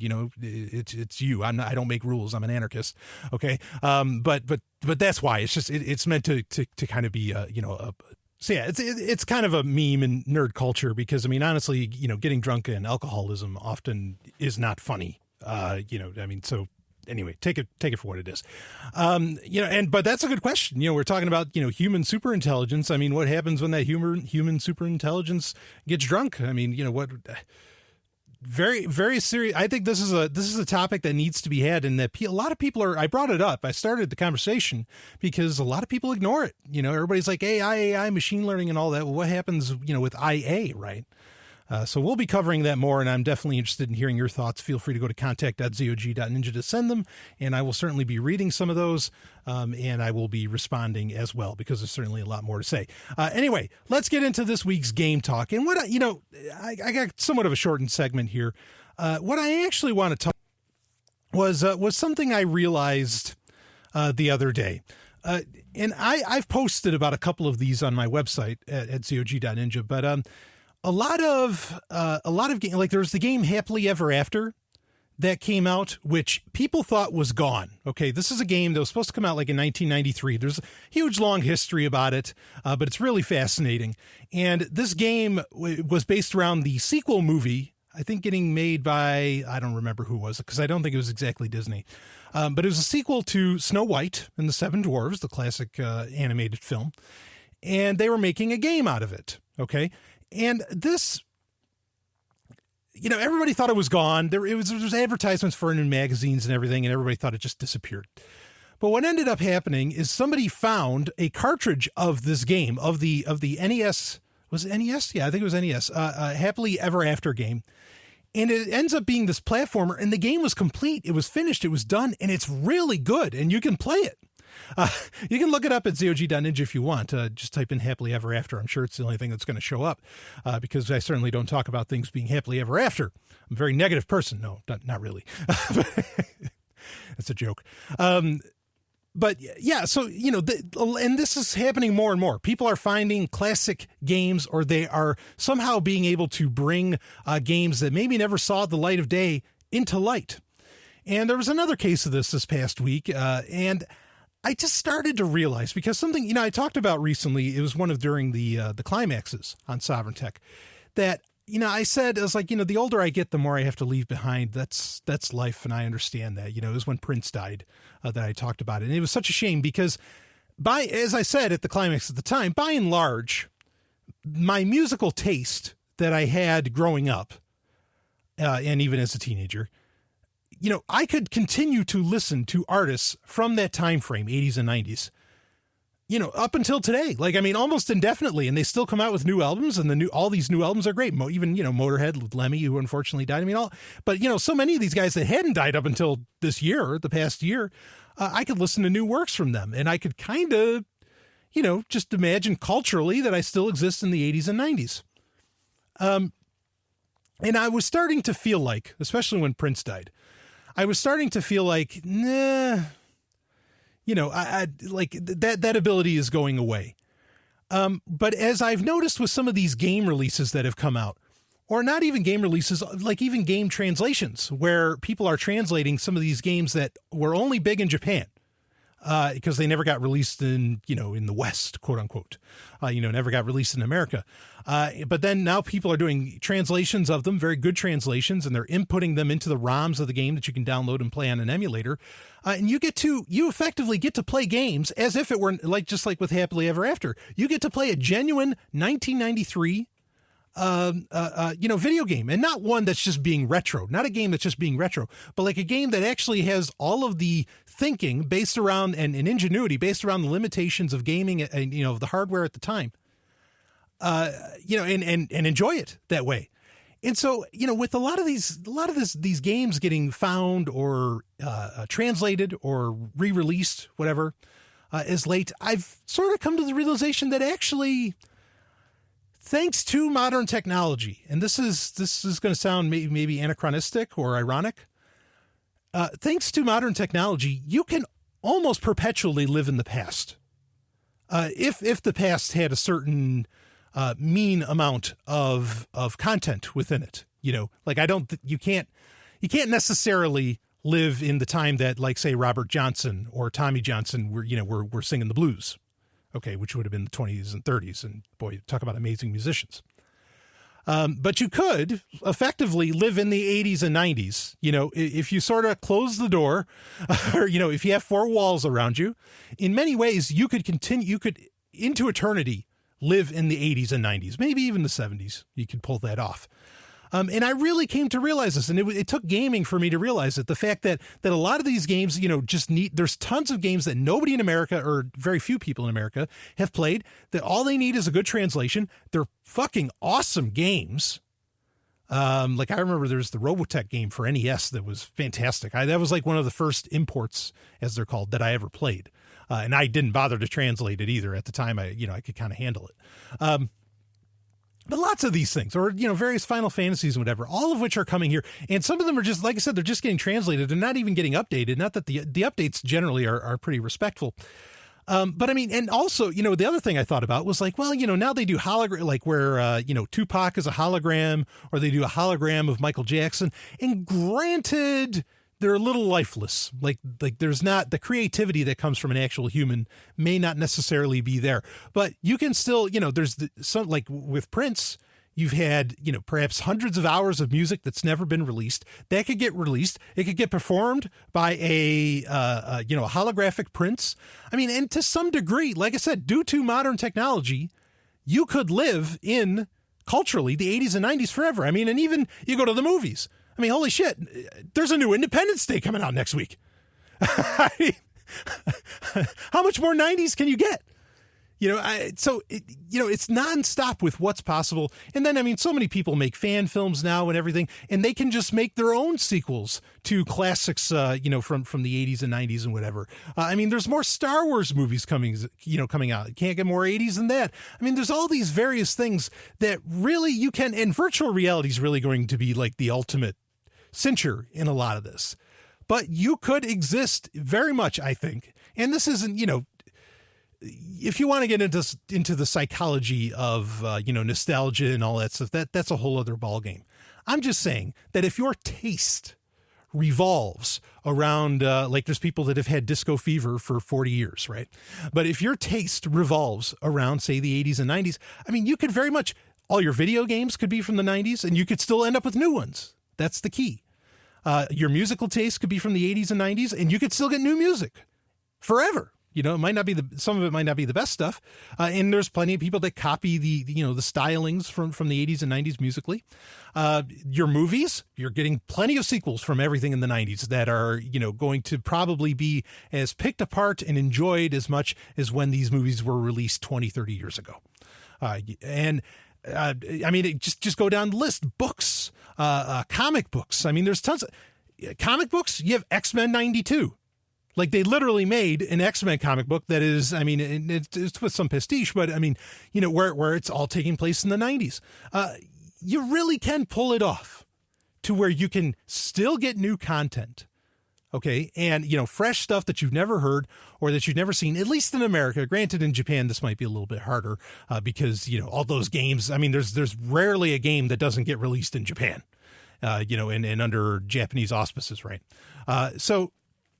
But if you're in America and maybe even, parts of Europe and whatever, I mean, you could live in this perpetual time when I think things were made with a whole lot of real ingenuity, extreme creativity, and you didn't so much have sequelitis. You had it, but it wasn't so overdone kind of as it is today, even though some of that sequelitis is what it would allow you to live perpetually in the 80s and 90s culturally, like I said, through entertainment and culture. So I think that's really exciting. And it's one of the exciting aspects of VR. It's one of the exciting aspects of technology in general, is it preserves. And this is one of the best things I want technology to do, is to preserve, all this, knowledge, information, and entertainment. Because now we can take advantage of it. We don't need the expensive hardware to do it. To play. You don't need an NES to play an NES game anymore and all this. It's really an exciting time. But it was something for me to realize I could live in the 80s and 90s forever. Tonight, Knight Rider crashes into your living room. I don't believe this. Well, you'd better believe it. A lone crusader for justice drives this crime crasher. The world's most fantastic car. And together they can do just about anything. After all, we're only human. Don't press your luck.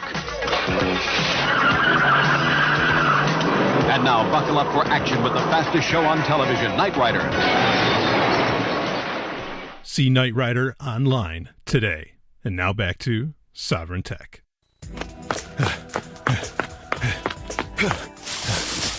Pixel says it should be this panel. We need to hack into the control center to shut down all of those assassin bots. Well, you're the android. Can't you just jack in? Oui, but the way I connect is more like a jack off. Was that a joke? Hacking is no joke. Directly connecting certainly beats doing it with the keyboard. You're notorious for your love of cyber sex. Okay, now that was a joke. Just get hacking. A quick hack solves everything. Hacksec. It is time for Hacksec, where I cover issues of hacking and security. And I will tell you, this story is going to actually put most of the things we talked about today in a very nice bow. It's going to wrap it up, tie it up in a nice, put a bow on it, on the present, right? I am terrible with my metaphors. I apologize. Or is that? Yeah. This is from The Intercept, and actually this got sent in to me by someone I really just love the guy. But anyway, and it's the NSA looking to exploit Internet of Things, including biomedical devices, officials say. Now, I think you can just glean from the headline alone, granted you always want to read the story, okay, but you can just glean from the headline alone how this puts everything together. First off is that IBM and other companies, their solution for IoT into the future is using blockchain technology. Not just that, but IBM developed Adept, which is based off of Ethereum. And I mean, may use the entire platform that of Ethereum, for its purposes. We talked about Adept. We broke that story a good long while ago on the show. That was a couple of years ago, back when like GigaOM was still a thing. And anyway, well, it was some time ago. But then also, so there's Internet of Things with Ethereum, right? What we're talking about here. And then also you have biomedical devices, which ties in with human superintelligence, the idea of, enhancing artificially our brains. Bake that in like I say, with the NSA wanting to keep an eye on things, I mean, you can see where all of this turns into a recipe for a disaster, and all of this becomes a gigantic spy network. And that's why this story got sent in to me, is because I was hearing so many, I listen to a lot of tech news and news in general, and so many people are like, well, IoT, this, and like nobody's stopping for a second, though I remember Leo Laporte saying it once, thankfully. But most people aren't stopping and saying, do you not realize that IoT is a spy network writ large everywhere? Like, it's just a giant spy network. And most people look at the stuff. I mean, you talk about what happened at WWDC, like everything that was happening with the Apple HomeKit and all that stuff. It was all bullshit. And most people realized it's like, there's nothing exciting about this. In fact, even the way that it works with Siri and all that, it's all based around the Apple TV for Apple's setup. And that, how is that going to help you in the bathroom and all? I mean, like it's all bad. Okay, people are realizing that a lot of these implementations are useless, and they were cracking jokes even about how the Apple TV, like it says, turn on the lights, and it's like, well, how is that any better than a light switch, right? I mean, to quote the now past, sadly, Muhammad Ali, I was going to bed, I flicked the switch, and I was back in the bed before the room was dark. He was that fast, right? And that's the point. You can his point is actually kind of valid to this, is that it's faster for you to just, flick a light switch and it's less trouble than it is to say, turn on the lights or something like that. I mean, I guess there's a point where you could do that, but it's so maddening what they are pushing IoT. I mean, yeah, we'll put it, I mean, you're effectively going to have Ethereum in your toothbrush. And I want you to take that statement completely out of context and tweet it. Anybody listening to this, say there's going to be Ethereum in your toothbrush, and I want somebody to make that case for me. That's insane. But anyway, let's read a little bit of the story here. The National Security Agency is, again from The Intercept, is researching opportunities to collect foreign intelligence, including the possibility of exploiting internet-connected biomedical devices like pacemakers, according to a senior official. Quote, we're looking at it sort of theoretically from a research point of view right now, end quote. Richard Leggett, the NSA's deputy director, said at a conference on military technology, at Washington's Newseum on Friday. Biomedical devices could be a new source of information for the NSA's data hoards. Quote, maybe a niche kind of thing, a tool in the toolbox, end quote. Well, it's just a tool in the toolbox. I mean, it's only your medical information. Though he had added that there are easier ways to keep track of overseas terrorists and foreign intelligence agents. But of course, let's stop right there. Obviously, the NSA does, they go for the broad swath, the wide net. They grab the dolphins with the tuna. Okay, they don't just keep an eye on terrorists. They gather everything, all of the data on everybody on the planet, and then they kind of go after whoever. But of course, retroactively, what if you're a problem after the fact? Then we'll take a good look into what you're about. When asked if the entire scope reading on of the Internet of Things, billions of interconnected devices, would be, quote, a security nightmare or a signals intelligence bonanza, end quote, he replied, both. Quote, as my job is to penetrate other people's networks, complexity is my friend. Ho! End quote. What did I say? Complexity is the enemy of security. And here, the NSA knows that that's true. Quote, the first time you update the software, you introduce vulnerabilities, or variables rather. It's a good place to be in a penetration point of view, end quote. Yeah, let's just keep adding shit on to the Ethereum network and into our various devices. Let's put stuff into the toothbrush. Let's put stuff into the refrigerator, because the more you put out there, the more vulnerable everything is, and the NSA's telling it to you straight. For once, they're being honest with you. For once, I agree with the NSA. That's why, reading on with the story, that's why the NSA wasn't able to help the FBI crack the iPhone of the San Bernardino shooter, he said, because the agency hadn't invested in exploiting that particular model of phone. Quote, we don't do every phone, every variation of phone, he said. If we don't have a bad guy who's using it, we don't do that, end quote. Now, there was where they're lying. That's bullshit. I guarantee they collect everything, and that they could have done something about that with the FBI. But let's read on. Legend isn't the only intelligence official to identify the growing Internet of Things as a possibility for global spying. The director of national intelligence himself said during a Senate hearing on worldwide threats in February, that interconnected devices could be useful, quote, for identification, surveillance, monitoring, location tracking, and targeting for recruitment or to gain access to networks or users' credentials, end quote. Clapper's office has since cautioned in a letter to Senator Ron Wyden of Oregon that, quote, information obtained from a refrigerator, a washing machine, or a child's toy, end quote, can't replace other types of signals intelligence like the content of terrorist communications. Legend also said that it wasn't the agency's place to mandate security standards for companies when it comes to new devices. Wait a minute. I thought the government was all about keeping us safe. Oh, except for when it's to the advantage of the NSA. I guess not. I guess that's not the job. All right. So what exactly is government supposed to do then? Of course, I don't think government should exist. I think government is a fiction itself. But isn't that the whole point? It's supposed to keep people safe? And granted, they would fail at it even if they did set security standards. But anyway, reading on. But the NSA can't ignore the potential that biomedical devices might be hacked by outsiders, too. Legend said no NSA employee has needed an internet-connected biomedical device yet. But that when it does happen, it will be a concern for an agency that doesn't allow for cell phones. Quote, we haven't figured that out yet, end quote, Legend said. Okay, when it comes to biomedical devices, guess what? Everybody's an outsider, even the NSA. I mean, granted, all those institutions are terrible on their face. Okay. But they're all outsiders. I mean, this is such a huge issue, and it raises the interesting point. And maybe this will finally, I am hoping that this will finally bring some of this stuff to light. The amount of data, the amount of information that the average, and of course, certainly not the not so average, and the super average, or the above average, Silicon Valley company or tech company in general has about you should be incredibly concerning. Sometimes it is far more than your doctor has. In fact, generally it is. Okay.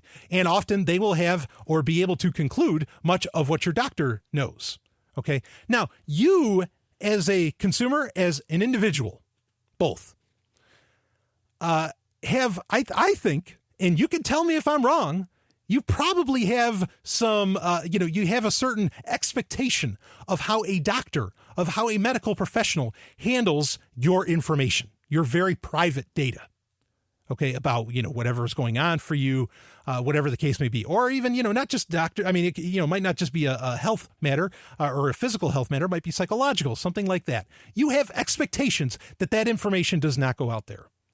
Okay. And what I am saying, and when you get into biomedical devices, a lot of that is probably going to be part and parcel of it. I mean, what if there's a biomedical device, say that automatically certain times of the day gives you some kind of drug to deal with your depression? Okay. Now, if people know that you have such a biomedical device or whatever else, there's going to be an automatic assumption that gets made there. And if it's all interconnected, it's all IoT and it's connected to Samsung's, Smart Things hub, or if it's connected to your Apple TV or whatever, these companies are going to have access to that information. Then, of course, certainly NSA does as well. But here's my point, is that these tech companies have so much data about you, and yet nobody seems to, and I get it, it's voluntary. Well, it's voluntary to fucking go to the doctor too. Okay.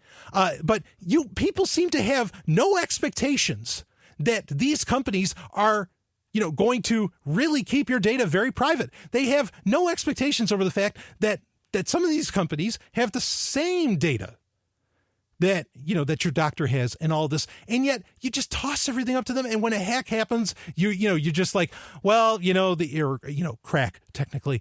Well, there was a password crack. Oh yeah. That shit happens. We're used to it now. This shit just goes on.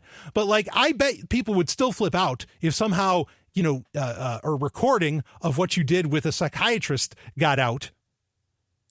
You'd have a problem with that. And I worry about that. People do not realize just how much power these companies have, and they do not get held to the same ethical standards that medical professionals do. That should be concerning to people. But I'm getting off track. I'm getting completely off track here. The bottom line is that I think it is provable, and it was directly admitted by the deputy director of the NSA itself that yes, IoT is a massive spy network.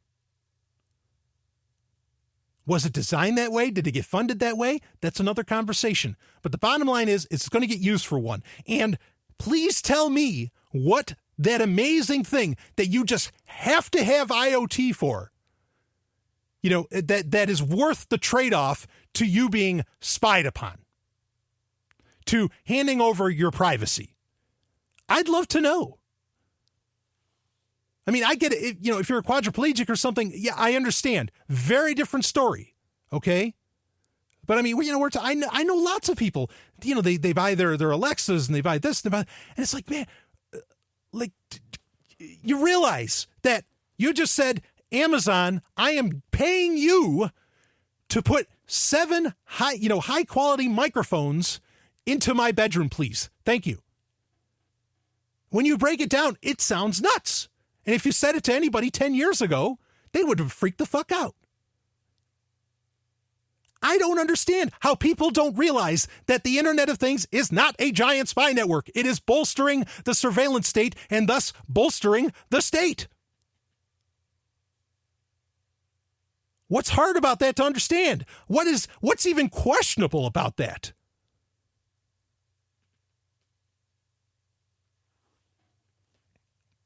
You can say, I mean, people want to say, well, I checked my network settings and I can tell my Echo, my Amazon Echo, it has not been sending off any information. I know for a fact that it has not been doing that because, I used on a Wireshark or, whatever you end, or, used a Canary or something, whatever you ended up using, for you to know.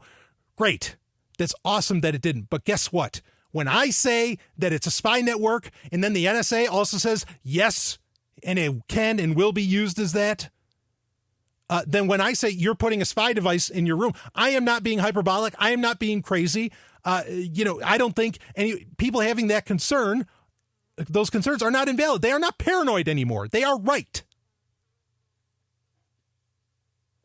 But load up your house, automate everything, go for it, and tell me how you feel about that. And honestly, in 10 years, when your job isn't that great, and you can barely afford any of this stuff, but your entire house is automated and suddenly, things start breaking down. Let me know how that works out for you, when it could have been working just fine, or it could have been repaired by hand, perhaps, if only, and much cheaper if only, you were doing it. I mean, come on. It's so stupid. So anyway, enough of that. But I like I said, I think that ties in all very nicely with the fact that, okay, so let's say IoT is a spy network. What is the, what's going, and not just IoT, but biomedical devices as well, all these various things. Where does that all get interconnected? What is being used to interconnect these things? And you end up with, Ethereum and, Adept particularly is a big part of that. And I understand the reasons why blockchain technology gets used for IoT. If I were a fan of IoT, it would make sense, okay, to store things that way. I get that. All right. But it's part of a spy network. And then, we talk about plugging things into people's brains, things, that where the NSA is clearly already researching how do we spy on biomedical devices. This shit is concerning. It's very concerning. And you can say, well, what we really need to do is, all right, privacy breaches happen. Privacy breaches are going to happen. Perhaps they're somehow natural based upon the technologies that we're developing and accepting and putting into our homes and into our bodies and all of this. So the real question becomes then, what are the consequences? Well, the answer is all the same. You can have all this stuff. You can do all this stuff, but you've got to end government first. And guess what? Technology is not going to convince people that government needs to go away. Education is the only thing that's going to do that. And there's some aspects like YouTube videos and whatever and podcasts and all that might get people on board with that. Okay, fine. But none of that is jacking something into my brain or connecting to this massive, veritable Skynet. It's concerning. So yes, IoT is a spy network and admitted so by the people that are using it for it. I'll be back with more of this Sovryn Tech.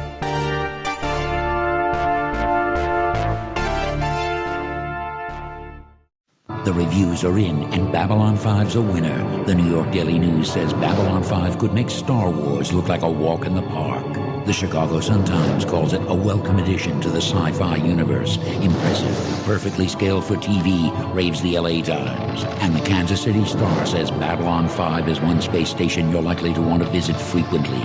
See for yourself what everyone's talking about on Babylon 5. Babylon 5 is available for download on your favorite torrent site.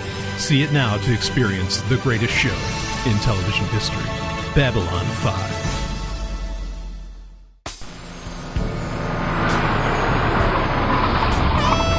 Adelaide, why are we stopping? In the future, we have a custom. What's the custom? After a successful mission, a team usually is love, a ménage à trois, or orgy. Yeah, there's only two of us. I already contacted the others to come join us. I love women too.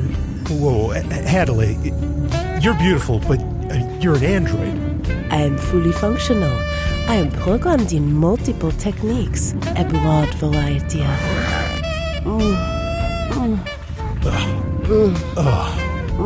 Wow, I guess so. You did say you move fast.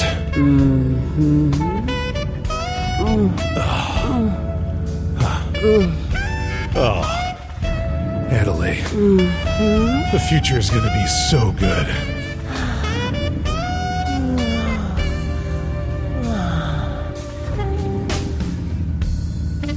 The climax. It is time for the climax, and we're going to settle things down now for the last few minutes here. Because this is the time where I get to talk about anything, so I'm going to have some fun. But before I do, speaking of educating people, I found out about a book that's actually written by a Sovryn Tech listener. And she is just a wonderful person, Marie Clapsaddle. And it's called Become a Tech Active Senior. Defeat your fear, get connected, and expand your world. This just came out in April. I will put a link in the show notes for this. Please feel free, and you can use the stuff.sexandsciencehour.com link to buy it too if you want. Please do, seniors, this is education. This is what I'm talking about. Educating people, granted I was talking about government, but with technology in general, just educating people on how all this stuff works, what it means, and getting into all that. I think this looks like just a fantastic thing, because using technology is great. Getting connected with the world, I'm not saying that's a bad thing. It's a fine and dandy thing. I'm just saying, let's do it right. So I think this is a great introduction. I want you to check it out. Marie Clapsaddle, Become a Tech Active Senior. That's the name of the book. I love it. What a great, this is a space that so needs, I think education, and this is a, market demand here. I love it. So anyway, but what I actually want to talk about for the climax is I saw something that I just loved. I thought this was great. I really enjoyed it. I was excited. I was waiting for it. Longtime fans of Sovryn Tech may remember, or may know already, that I am a huge fan of Voltron. Big time. Okay. Like in all the way, I love, Beast King Go Lion, Vehicle Voltron, all of it. Like Beast King Go Lion is the original cartoon that Lion Voltron, because, there's multiple Voltrons. What was the other one that Vehicle Voltron? Well, whatever, 15, Diodugger 15 or something like that. Anyway, Voltron was an amalgamation of other other anime from Japan. Okay, that whole story was, except for the movie, Fleet of Doom. Anyway, I'm a huge fan. I love it. And Netflix came out with, granted, Nickelodeon a couple of years ago came out with one that was terrible, but Netflix finally came out with a new Voltron series. It's called Voltron Legendary Defender. It just came out like on June 10th, I think.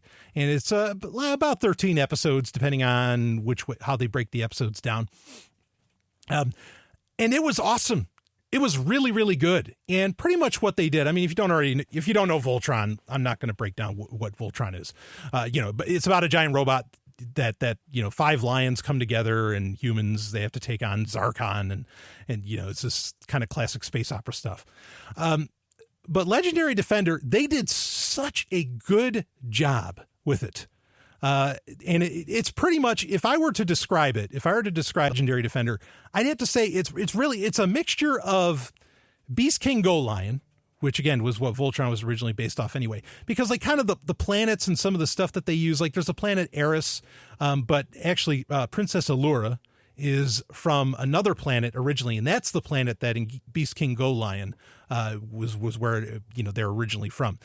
So there's some Beast King Go Lion in it. It's not as violent as Beast King Go Lion was, but it's got plenty of action in it. And there's kind of a Power Rangers flair to it as well, which of course Voltron. Power Rangers was obviously based off of Voltron, at least in America, the way those shows shaped up. Because they have like these unique weapons, and that was kind of a big thing with the original Mighty Morphin Power Rangers, was each Power Ranger had a unique weapon that could kind of come together. Now with Voltron, the weapons haven't come together. The Five Lions do, but their handheld weapons don't. But it kind of has aspects of that. And then it really has the feel and the comedy of Avatar: The Last Airbender. And that's because some of the production team is actually from Avatar: The Last Airbender. And that probably explains why this all comes off so well. Because it's very tough to do a show that is still, quote unquote, safe for kids, but be genuinely funny for anybody watching it. But they do pull it off, just like Avatar: The Last Airbender was so good. They're really delivering with Voltron, Legendary Defender. I thought it was top notch. The voice actors that they got playing up everything was really good. The storyline, here's my one and only spoiler alert. You're going to get spoilers now. Was interesting. I thought it was cool that Pidge, the character of Pidge, which is the kid, that kind of sounded, and I don't mean this in a derogatory sense, but sounded like a girl back in the 80s. Guess what? In the new one, it is a girl, but you don't know it at first because she's pretending to be a boy, to try and find her father and all this stuff. But you eventually find out it's a girl. All these great, very, very interesting twists that exist within 13 episodes.